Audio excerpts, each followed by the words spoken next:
नमस्ते दोस्तों। आज तुलसी पूजन का दिन था और मैं नहा धोकर फटाफट किचन में आ गई। वहाँ मैंने सबसे पहले पिन्नी बनाने की तैयारी करी। ये जो पिन्नी होती है ना, ये खोए और कच्चे चावल से बनाई जाती है, जो हमारे यहाँ पूजा में इस्तेमाल होती है। उसके बाद पूड़ी का आटा साना, क्योंकि पूड़ियाँ बनती हैं छोटी छोटी, बहुत सारी पूड़ियाँ बनती हैं, तो फटाफट मैंने पूड़ी भी बनाना शुरू कर दिया। दोस्तों, मैं बताना चाहती हूँ ना कि ये वीडियो बहुत लेट डाल रही हूँ मैं। तुलसी पूजन तो बहुत दिन पहले था। एक्चुअल में हुआ ये, मैं थोड़ा बिजी भी थी और बीमार थी, इस वजह से मैंने ये वीडियो इतना लेट एडिट किया है। तो खैर, उसके बाद मैं पूजा करने की तैयारी आगे बढ़ाई और फिर मैंने वहाँ पे आंगन में चौक डाला जहाँ पे मुझे पूजा करनी थी, क्योंकि इसी चौक पे तुलसी का गमला रख के हम पूजा करते हैं। फिर फटाफट तैयार होके मैंने रंग लगाया। रंग लगाना एक सुहागन के लिए बहुत अच्छा होता है।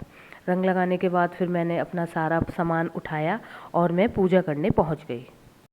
उसके बाद मैंने तुलसी का गमला चौक पर रख दिया और पूजा करना प्रारंभ किया। दोस्तों, तुलसी पूजा के दौरान हमारे यहाँ एक छोटी सी कथा बोली जाती है, जो कुछ इस प्रकार से है कि किसी गांव में एक छोटी सी कन्या अपने माता पिता के साथ रहा करती थी। वह नित्य तुलसी का पूजन करती थी, उसके बाद ही अन्न ग्रहण करती थी। धीरे धीरे वो बड़ी हुई, उसका विवाह हुआ। ससुराल में भी जाकर वह यही क्रिया किया करती थी। वहाँ पर उसकी 2 जेठानियाँ थीं जो उससे बहुत जलती थीं। वो क्या करती थीं, कभी कभी उसकी तुलसी का गमले को कहीं छिपा देती थीं। खैर, वो ढूंढ लेती थी, फिर उसका पूजन करती थी। एक बार उनकी जेठानियों ने तुलसी के गमले को कहीं फेंक दिया, तो वो ढूंढती रही लेकिन उनको गमला नहीं मिला।